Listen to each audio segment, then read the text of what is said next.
Alteraciones de la sensopercepción. Se dividen en dos grandes grupos, las alteraciones cualitativas y cuantitativas. Dentro de las alteraciones cuantitativas se analiza la intensidad y la frecuencia de focalización del campo exterior e interior en el cual se concentra la atención.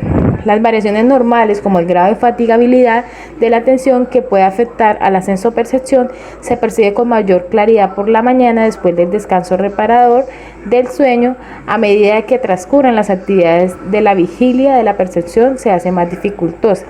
Por otro lado, la percepción más alta y clara es cuando se ejercitan especialmente algunos órganos sensoriales. El interés que se pone en un objetivo produce mayor concentración de atención y aumenta la nitidez del acto perceptivo. Las variaciones patológicas, como la aceleración de la sensopercepción, aumenta el número de unidades de percepciones por segundo, observable en los casos que se produce una disminución del ritmo psíquico, como la depresión psicomotriz. La abolición de la percepción, excepto la evolución de la percepción natural en el sueño. Los restantes casos coinciden con lesiones del sistema nervioso central. Esta falta de percepciones afecta una zona sensorial localizada, ya sea oído, vista, entre otros sentidos. Y se trata de una apercepción psíquica en caso de que las lesiones radiquen en una región periférica de los aparatos perceptivos. Esa falta de percepción recibirá el nombre de agnosia o falta de reconocimiento. Clasificaciones de los trastornos perceptivos y la imaginación. Distorsiones perceptivas. A. Anomalías en la intensidad. Por exceso está la hiperestesia, por defecto hipoestesias, por ausencia total la anestesia. Las hiperalgesias versus hipoalgesias son las anomalías en la percepción del dolor, como lo son las anestesias, analgesias, entre otras. La intensidad depende de las características del estímulo, del contexto y del que recibe. Las alteraciones son especialmente debidas al receptor y suelen tener carácter neurológico tóxico, como el aura epiléptica, la epilepsia estática, el éxtasis por drogas o alcohol, y en la parte funcional están involucradas en las depresiones, estados maníacos, esquizofrenia y otras. B. Anomalías en la percepción de la cualidad. Cambios en las cualidades de la percepción, como el color, nitidez, detalles. Las alteraciones son debidas también al receptor y suelen tener carácter neurológico tóxico, como la mescalina, otras drogas y el alcohol. En la parte funcional están involucradas en las depresiones, esquizofrenia, entre otras. C. Metamorfosis. Son anomalías en la percepción del tamaño y la forma. Son distorsiones en la percepción visual de la forma, como las dismorfosias, distorsiones en la percepción visual del tamaño, como las dismegalopsias, micropsias, macropsias o megalopsias. Autometamorfosias están referidas al propio cuerpo. Las alteraciones son especialmente debidas también al receptor. Suelen tener carácter neurológico tóxico, como la mescalina, la epilepsia, lesiones en el lóbulo parietal, trastornos neurológicos, episodios agudos de esquizofrenia. D. Anomalías en la integración perceptiva. Son dificultades para integrar las diferentes modalidades perceptivas, como la auditiva y la visual. Se dan en los estados orgánicos, tóxicos, delirios y esquizofrenia. La escisión perceptiva, como la morfólisis, metacromias, neurológico y tóxico. Y en la parte de sinestesia, como ver colores cuando se escucha música, neurológico y tóxico. E. Anomalías en la estructura de los estímulos ambiguos. Las ilusiones. Es una percepción equívoca de un objeto concreto, en general ambiguo, donde lo percibido no es correspondiente a lo observado. Las personas tenemos tendencia a organizar, dar significado a lo percibido, y más si el estímulo es ambiguo. La vida cotidiana ofrece múltiples ejemplos de estas experiencias. La pareidolia, que es la incapacidad para las formas de la naturaleza exterior, como nubes en caras que vemos dibujadas en perfiles de una montaña, o en llamas que surgen de una chimenea. La sensación de presencia, que es el sexto sentido debido a una experiencia sensoperceptiva compleja. La persona tiene la sensación de que no se encuentra sola, aunque no haya nadie a su alrededor. Corriente en los estados emocionales intensos. el fenómeno muy frecuentemente en ciertas situaciones vitales, la fatiga extrema, estrés intenso, soledad extrema, no estimulación asociada a la ansiedad, depresión, esquizofrenia, delirio, no estados confusionales. De aquí la importancia diagnóstica de las ilusiones según Hamilton en 1985, que habla por su asociación con los otros signos y síntomas, porque son indicativas de un estado emocional elevado, porque pueden alertar al clínico acerca de la experiencia de una base etiológica para la falta de la calidad perceptiva. Por otro lado, se encuentran los engaños perceptivos. Se produce una experiencia perceptiva nueva frecuentemente sin perceptor real externo, que suele convivir con el resto de percepciones reales.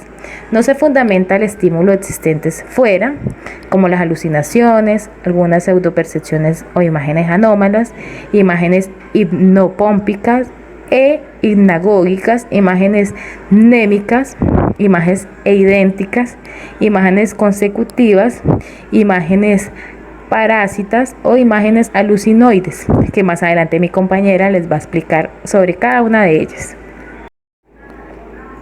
Las alucinaciones es el trastorno más característico de la psicopatología de la percepción.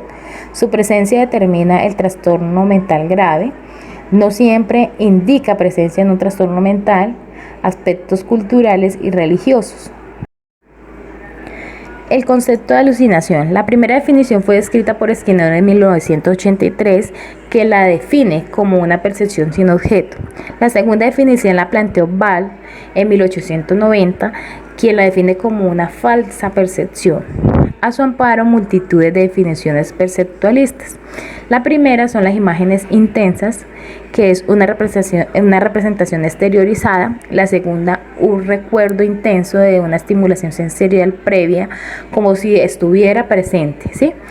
La tercera fue una definición por Jasper en 1975, quien habla que las alucinaciones son como representaciones corpóreas engañosas, cualidades objetivas y especialidad. Chamfletter en 1977 la define como las alucinaciones a una experiencia próxima a la percepción sensorial. Oxford la define las alucinaciones como un percepto de que se experimenta en la ausencia de un estímulo externo. APA habla sobre la percepción sensorial sin estímulo de receptor correspondiente. Críticas a las definiciones perceptualistas. El paciente que alucina distingue perfectamente entre su imaginación y sus experiencias alucinatorias. No hace referencia al trastorno de la conciencia o alteración del juicio de la realidad o convicción de que casi siempre les acompaña. El atributo esencial a la alucinación de Red 88, enfoque intelectualista, subraya la importancia de la convicción íntima frente a los componentes sensoriales. Sería más un trastorno de juicio y creencia difícilmente distinguible de los delirios. La creencia alucinatoria permite distinguir entre la alucinación psicopatológica y la experimental, debido a su alteración en el juicio psicopatológico perceptivo, pero cabe aclarar que no el del juicio de la realidad, es decir, no está convencido de que lo que está percibiendo es real, cuyo objeto es perteneciente al mundo exterior.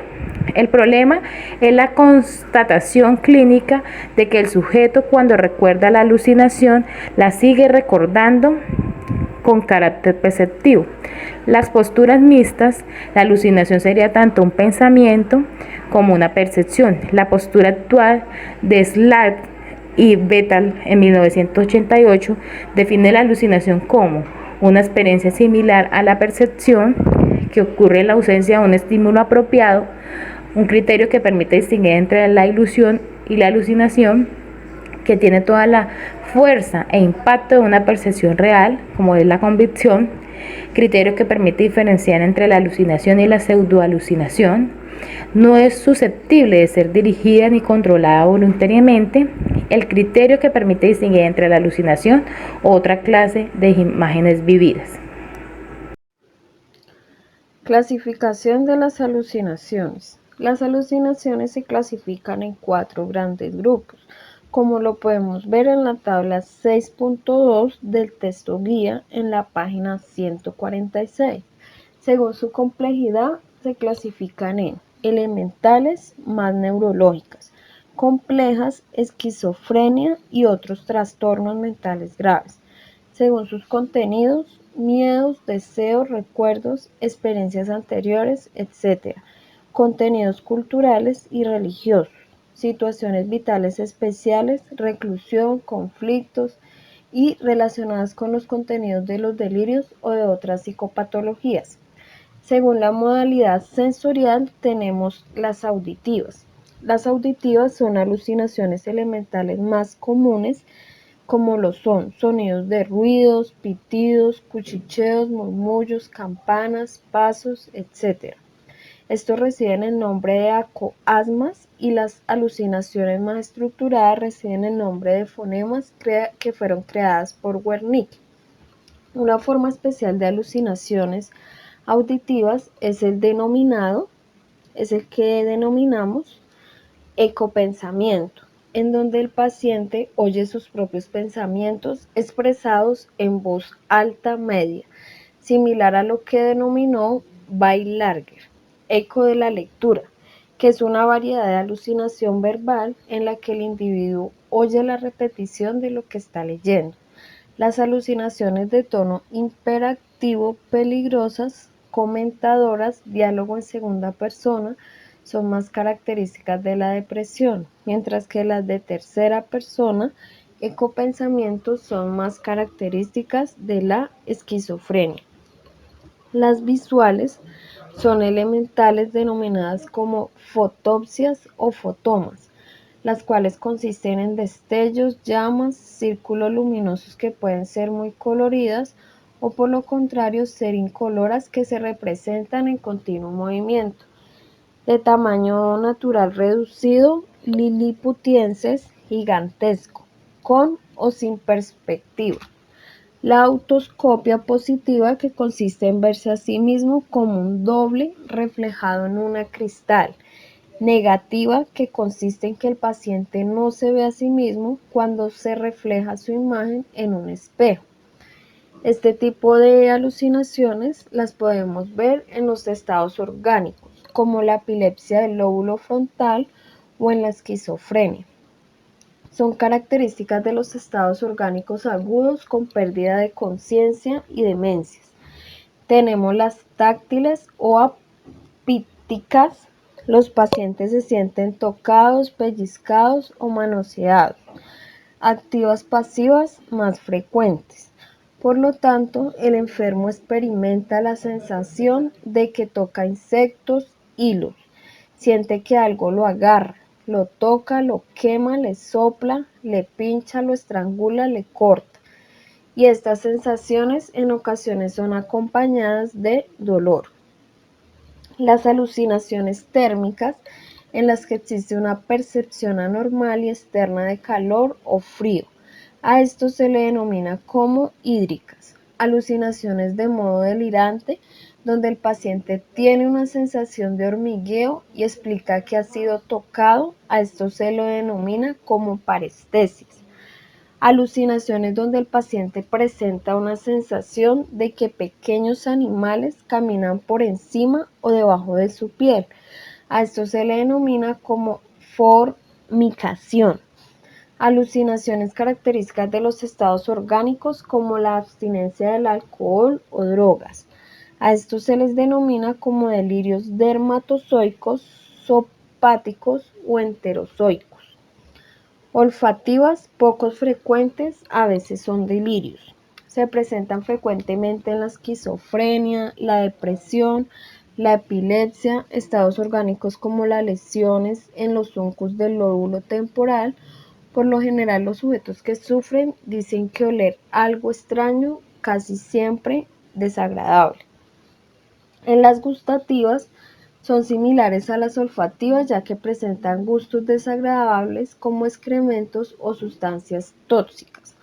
Pueden darse en diversos trastornos como la histeria, la depresión, el alcoholismo crónico, epilepsia del lóbulo temporal y episodios maníacos, o en casos donde el paciente afirma que todo lo que come no tiene gusto de nada y le sabe desagradable, o delirios de persecución de manera de envenenamiento. somáticas o viscerales procedentes del interior de su propio cuerpo. Son sensaciones estar hueco y petrificadas. Zoopáticas se asocian a delirios bizarros en la esquizofrenia. Tenemos las sinestésicas, que son percepciones de movimiento en ciertas partes del cuerpo, que realmente no se están moviendo, donde algunas partes de su cuerpo pueden temblar o vibrar sin control. Estos casos se presentan en la esquizofrenia, la enfermedad de Parkinson y pacientes con trastornos neurológicos. Las variantes de la experiencia alucinatoria tenemos las pseudoalucinaciones. La complejidad de estas experiencias perceptivas radica en que se encuentran a medio camino entre las imágenes, alucinaciones, puesto a que comparten características fenomenológicas de ambos tipos de experiencia mental. Se producen en modalidades auditiva y visual. Suelen aparecer ligadas a situaciones en las que aparece una disminución en la claridad de la conciencia o en el estado normal de alerta. Pueden darse en personas normales en estado de crisis como en alucinaciones de viudedad. Las personas suelen referirse a ellas como visiones, no las consideran reales. Actualmente se apela a un continuo en la dimensión de convicción de realidad de la experiencia alucinatoria. Puede que la persona haya experimentado alucinaciones en el pasado, ahora ha aprendido a cuestionarla. Alucinación funcional: un estímulo causa o desencadena la alucinación, pero es percibido al mismo tiempo que la alucinación. En la misma modalidad sensorial, asimismo, un paciente puede oír la voz de Dios al mismo tiempo que oye las campanas del reloj. Alucinación refleja: un estímulo en un campo visual produce una alucinación en otra modalidad sensorial. Un paciente puede sentir dolor cuando otra persona estornuda y está convencido que su estornudo es el causante de su dolor. Alucinación negativa: el sujeto no percibe algo que existe. Es lo contrario a las alucinaciones, como lo señala Red en el año 1988, pero no se comporta como si su ausencia fuera real. A esto es lo que llamamos trastorno disociativo. Autoscopia: el fenómeno del doble. Se ve a sí mismo como reflejado en un espejo. Suele estar acompañada de sensaciones sinestésicas y somáticas, las cuales confirman al sujeto que la persona que está viendo es él mismo. También se presenta el fenómeno contrario, que es la autoscopia negativa. Se encuentra en pacientes delirantes, esquizofrénicos, en estados histéricos, enfermos con lesiones cerebrales. Alucinación extracampina: son las alucinaciones que se experimentan fuera del campo visual. Pseudopercepciones o imágenes anómalas: son anomalías mentales que pueden percibirse como imágenes muy similares a los perceptivos, que se originan sin la presencia de estímulos exteriores como lo son las imágenes.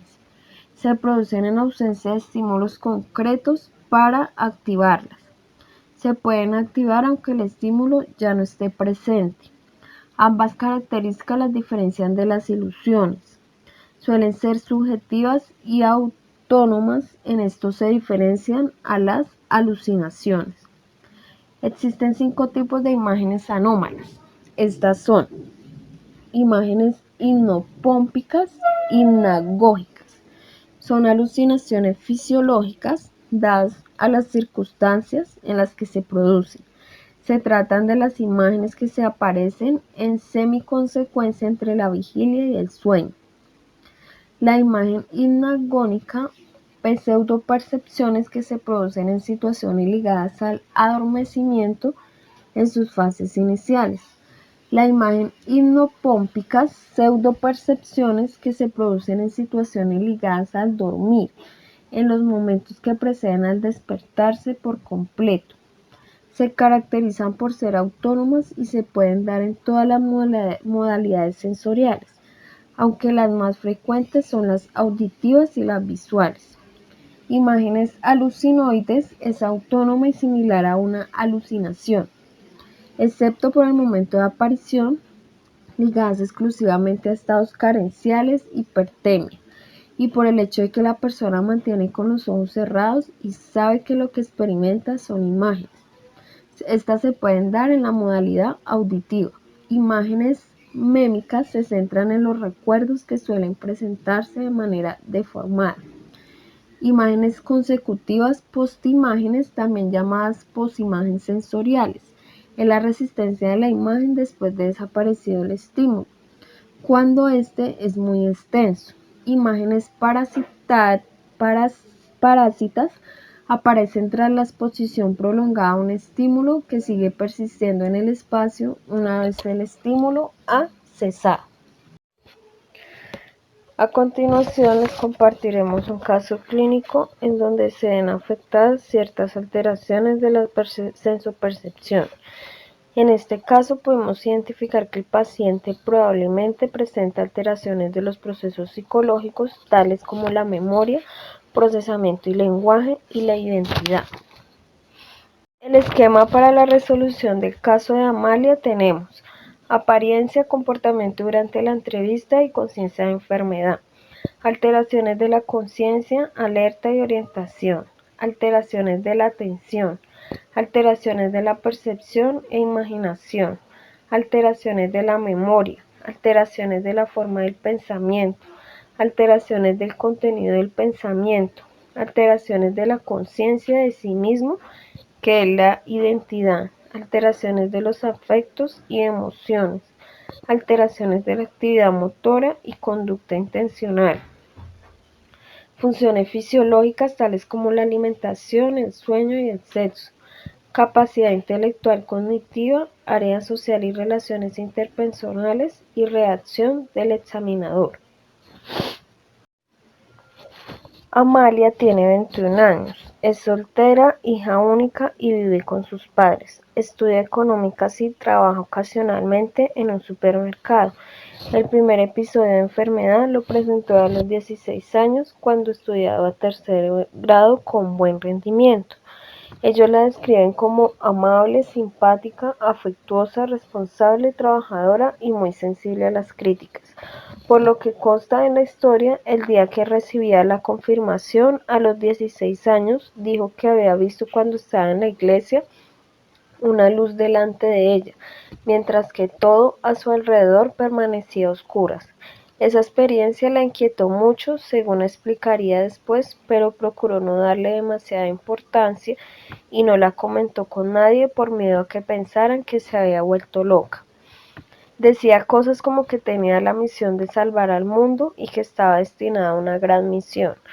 La semana siguiente, tras asistir a otro acto religioso en el colegio, volvió muy alterada, hiperactiva, moviéndose de un lado a otro y sin parar de hablar. Decía cosas como que iba a suceder algo terrible, que todo estaba desmoronándose, que había que salir corriendo de la casa.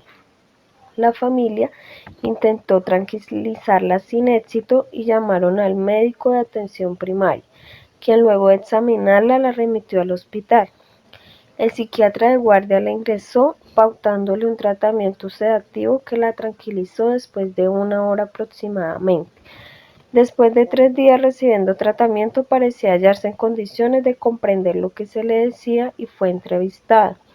En la entrevista parecía confusa y su discurso estaba plagado de frases de contenido contradictorio del estilo siguiente: tengo que ser más independiente, pero es que todavía soy una niña, debo estudiar más, pero también tengo que divertirme, pero si hago eso puedo perder la beca, no tengo edad para depender de mis padres, pero soy estudiante y lo normal es depender de la familia. Su actitud era de sorpresa y extrañeza. Por ejemplo, se sorprendía al ver que ya era de noche y no parecía darse cuenta del transcurrir del tiempo. Decía que en ocasiones le parecía oír voces dentro de su cabeza que solo ella podía escuchar. Cambiaba bruscamente de humor, pasando de la risa al llanto, sin que esos cambios emocionales tuvieran una relación clara y directa con el contenido de su discurso o con lo que sucedía a su alrededor. En otras ocasiones se comportaba y expresaba como una niña pequeña, y había que alimentarla, acompañarla al baño, limpiarla. En general parecía asustada. No dejaba de mirar en todas direcciones, permanecía como en un estado de alerta constante y se comportaba como alguien que está atemorizado. Pidió un cambio de habitación porque decía que las sillas, la ventana, el armario y las cosas que había en la habitación se ponían dentro de ella, y no era capaz de distinguir quién era ella y quiénes las cosas. Al cabo de 15 días su estado mejoró notablemente. Se le dio el alta hospitalaria para seguir a partir de entonces tratamiento ambulatorio.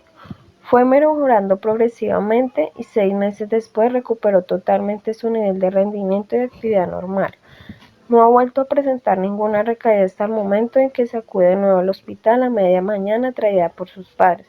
Se encuentra en un estado de confusión, con dificultades para expresarse y respondiendo únicamente con monosílabos a las preguntas del clínico.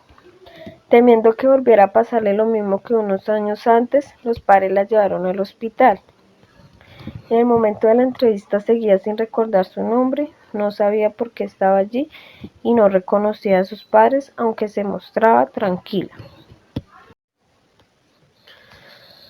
Posible resolución del caso. Alteraciones de la conciencia, estado confusional, alteración cualitativa de la conciencia. Cuando le preguntó qué hacía allí, Amalia dijo que no lo sabía.